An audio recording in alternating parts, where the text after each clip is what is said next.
Hi friends, welcome to Gentalk channel. இன்றைக்கி நம்ம என்ன பார்க்க போகிறோம்னா ஒரு பிரேக்ஃபாஸ்ட் ரெசிபி. அதாவது ஒரு ரவையும் அவளையும் வச்சு நம்ம தோசை ரெடி பண்ண போகிறோம். இனிப்பு தோசையும் நம்ம ரெடி பண்ணிக்கலாம், கார தோசையும் ரெடி பண்ணிக்கலாம். அதுக்கு இன்றைக்கி நான் ஒரு பவுலில் 200 கிராம் ரவை எடுத்துருக்கிறேன். அதில் இருந்து பாதி 100 கிராம் அவல் எடுத்தால் போதும். நீங்கள் ரவை எடுக்கிறதுக்கு பாதி அளவு அவல் எடுக்கணும். ரெண்டையுமே நம்ம தண்ணி ஊற்றி ஊற வைக்க போகிறோம். நான் அதே கப் அளவில் இருக்கிற தண்ணி சேர்த்துக்கிறேன். இப்போது ரவையை தனியாக ஒரு பாத்திரத்துலையும் அவலை தனியாக ஒரு பாத்திரத்துலையும் மாற்றிக்கோங்க. ரெண்டுக்குமே நல்லா மிக்ஸ் பண்ணணும். நான் வந்து ரவை எடுத்த கப்பாலே அதே கப்புக்கு தண்ணி ஊற்றி ஊற வைக்க போகிறேன். அதே மாதிரி அவளுக்கும் நம்ம அவல் எந்த கப்பில் நீங்கள் எடுத்தீங்களோ அதே கப் அளவுக்கு தண்ணியை நம்ம இது கூட சேர்த்துக்கலாம். இப்போ தண்ணி சேர்த்துட்டு நல்லா மிக்ஸ் பண்ணிக்கோங்க. ஒரு கப் அளவு தண்ணி ஊற்றிருக்கிறேன். இந்த ரவைக்கு தண்ணி ஊற்றிட்டு நல்லா ஊற வச்சு எடுத்துக்கலாம். அவளும் அதே மாதிரி தண்ணி ஊற்றி நல்லா இந்த மாதிரி ஊற வச்சுக்கோங்க. இதை இந்த கப்பில் எடுத்த தண்ணியை கொஞ்சம் கொஞ்சமாக ஊற்றி ரொம்ப தண்ணியாகவும் ஆகக்கூடாது, ரொம்ப தண்ணியாக ஆகாது. நீங்கள் தண்ணி ஊற்ற அந்த ரவை அவ்வளோ தண்ணியுமே உறிஞ்சி நல்லா நிறைய நமக்கு ரவையாக கொடுத்துரும். ரவை வந்து 1க்கு 4 மடங்கு நமக்கு பெருசாகும். நம்ம போட்ட ரவையிலேருந்து அதிக அளவு நமக்கு ரவை கிடைக்கும். இப்போ இதுலேயும் அதே மாதிரி தண்ணி ஊற்றிருக்கேன். எந்த கப்பால் நம்ம மெஷர் பண்ணமோ அதே கப்பில் இருக்கிற தண்ணியை ஊற்றிக்கோங்க. ஊற்றிட்டு அவளையும் நல்லா ஊற வச்சா போதும். ரொம்ப நேரம் வைக்க வேண்டாம், ஒரு 5லேருந்து 10 நிமிஷம் இதை ஊற வச்சா போதும். நல்லா நனையணும். அவள் வந்து சீக்கிரமாக நனைஞ்சிரும். இப்போ இது நல்லா ஊறிடுச்சு. இப்போ தான் ஊற வச்சுருக்கோம். இன்னும் ஒரு 5 to 10 மினிட்ஸில் நல்லா ஊறிடும். பாத்திரத்தை வச்சு மூடி வச்சுக்கலாம். ஊறுறதுக்கு அப்புறமா நம்ம என்ன செய்ய போகிறோம் அப்படின்னா மிக்ஸி ஜாரில் போட்டு பிளெண்ட் பண்ணி எடுக்க போகிறோம்.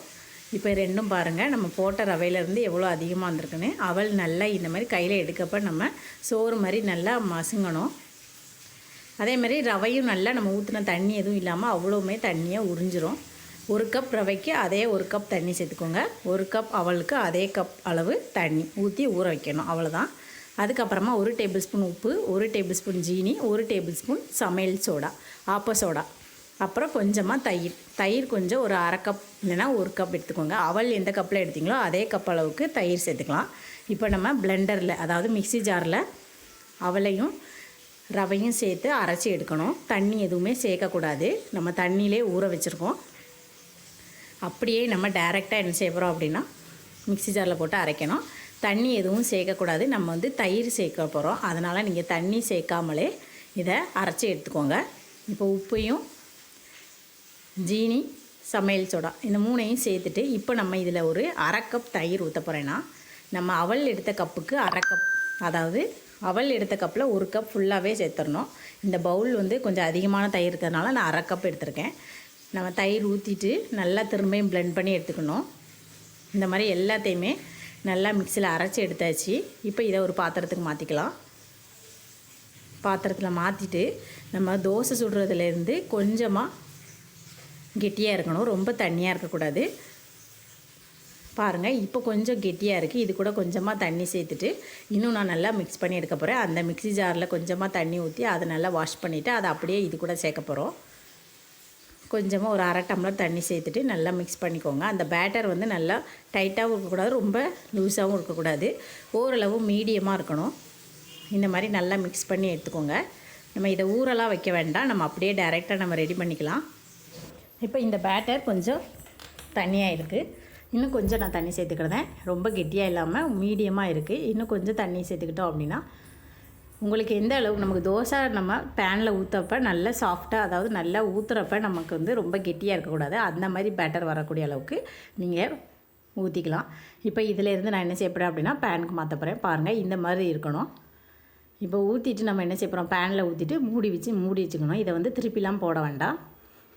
ஆப்பம் சுடுற மாதிரியே நம்ம இதை பேனில் மூடி வச்சுக்கணும். இந்த மாதிரி இப்போ மூடிட்டு ஒரு 5 நிமிஷம் கழித்து பார்த்தீங்க அப்படின்னா நல்லா வெந்திருக்கும். பாருங்கள், இந்த அளவுக்கு நல்லா சாஃப்டாக நல்லா வெந்திருக்கு. வெறும் ரவையும் நம்ம அவல் வச்சு தான் செஞ்சுருக்கிறோம், வேறு எதுவுமே சேர்க்கலை. அப்பம் மாதிரியே நல்லா பச்சரிசியில் செஞ்ச ஆப்பம் மாதிரியே இருக்கும். ஆனால் டேஸ்ட் உங்களுக்கு டிஃப்ரெண்ட்டாக இருக்கும். இதில் பால் இல்லை தேங்காய் பால் ஊற்றி சாப்பிடணும்னா நீங்கள் இப்படியே சாப்பிட்லாம். அப்படி இல்லைன்னாலும் சட்னி வச்சு சாப்பிட்றதுனாலும் நீங்கள் சாப்பிடலாம், ரொம்ப டேஸ்டியாக இருக்கும். இது கூட தேங்காய் பூவும் சேர்த்துட்டு நீங்கள் சாப்பிட்டுக்கலாம். பாருங்கள், இந்த தோசை நல்ல சாஃப்டாக வந்திருக்கு.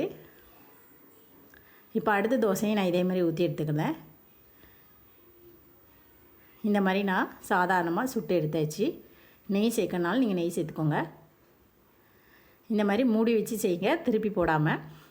இப்போ இதில் கொஞ்சமாக நான் என்ன செஞ்சுருக்கேன், தேங்காய் திருவிக்கேன். இந்த தோசைக்கு மேலே தேங்காய் வேணும்னா நீங்கள் தேங்காய் திருவிக்கலாம், இன்னும் நல்லா டேஸ்டியாக இருக்கும். இதையும் இப்போது மூடி வச்சுக்கலாம். இந்த மாதிரி எல்லா தோசையும் நான் சுட்டு எடுத்துக்கிட்டேன். ஃபஸ்ட்டு வெறும் தோசை ஊற்றினேன், அதில் பால் யூஸ் பண்ணியாச்சு. அடுத்து நம்ம தேங்காய் யூஸ் பண்ணியிருக்கோம். இந்த தேங்காய் வச்சு 3 தோசை சுட்டு எடுத்தாச்சு. இப்போ இந்த தோசைக்கு நம்ம சட்னி வச்சு சாப்பிட்டுக்கலாம், இல்லை உங்களுக்கு எது விருப்பமாக நீங்கள் யூஸ் பண்ணிக்கோங்க. அடுத்து என்ன செய்ய போகிறேன் அப்படின்னா, நான் வந்து கருப்பட்டி பாகு ரெடி பண்ண போகிறேன். அதாவது ரொம்ப தண்ணியாக இல்லாமல் ரொம்ப கெட்டியாக இல்லாமல் கருப்பட்டி வந்து இனிப்பு தோசையாக ரெடி பண்ண போகிறோம். அதே மாதிரி அந்த மாவு யூஸ் பண்ணதுக்கப்புறமா தேங்காவை இந்த மாதிரி ஸ்ப்ரெட் பண்ணிக்கோங்க. பண்ணிவிட்டு கருப்பட்டி வந்து பாகு மாதிரி ரொம்பலாம் வேண்டாம், ஜஸ்ட் கரைஞ்சா போதும். இது வந்து தோசைக்கு வெளியில் படக்கூடாது, கண்டிப்பாக உள்ளுக்க மட்டும் தான் போடணும். ஏன்னா இனிப்பு வந்து பேனில் ஒட்டிச்சு அப்படின்னாக்கி தோசை பிஞ்சிரும். அதனால் லைட்டாக நீங்கள் என்ன செஞ்சுக்கோங்க அப்படின்னா, உள்ளுக்க மட்டும் ஒரு 2 சுற்றி சுற்றிட்டு நீங்கள் மூடி வச்சுருங்க. இப்போ இந்த 3 தோசையும் நம்ம இனிப்பு சேர்க்காதது. இதுக்கு நான் என்ன செய்ய போகிறேன் அப்படின்னா, சட்னி யூஸ் பண்ணி நீங்கள் இந்த மாதிரி சாப்பிட்டுக்கலாம். இப்போ இதை என்ன செஞ்சுக்கலாம் அப்படின்னா, சட்னி யூஸ் பண்ணி நீங்கள் விருப்பம்னா உங்களுக்கு எது விருப்பமோ நீங்கள் அந்த மாதிரி செஞ்சுக்கலாம். ஆனால் இனிப்பு நல்லா டேஸ்டியாக இருந்துச்சு. இப்போ இதில் கருப்பட்டி நம்ம பாகு ஊற்றிருக்கோம், அதாவது கருப்பட்டி கரைச்ச அந்த சிரப்பை யூஸ் பண்ணியிருக்கோம். நம்ம வெளியில் தோசையில் படக்கூடாது, அப்படி பட்டுச்சு அப்படின்னா அந்த தோசை வந்து ஒட்டும். இந்த மாதிரி நீங்கள் படாமல் வெளியில் எடுத்தீங்க அப்படின்னாக்கி, ஊற்றுறப்பவே கரெக்டாக ஊற்றிட்டீங்க அப்படின்னா அந்த தோசை வந்து நமக்கு வந்து நல்லா டேஸ்ட்டாக இருக்கும். கருப்பட்டி பாகு யூஸ் பண்ணி நீங்கள் இந்த மாதிரி செய்யலாம். இந்த மாதிரி வெளியில் சிந்திட்டு அப்படின்னா கண்டிப்பாக தோசை வந்து ஒட்ட தான் செய்யும். இதையும் மூடி வச்சு அடுத்த தோசை நம்ம இந்த மாதிரி ரெடி பண்ணி எடுத்துக்கலாம்.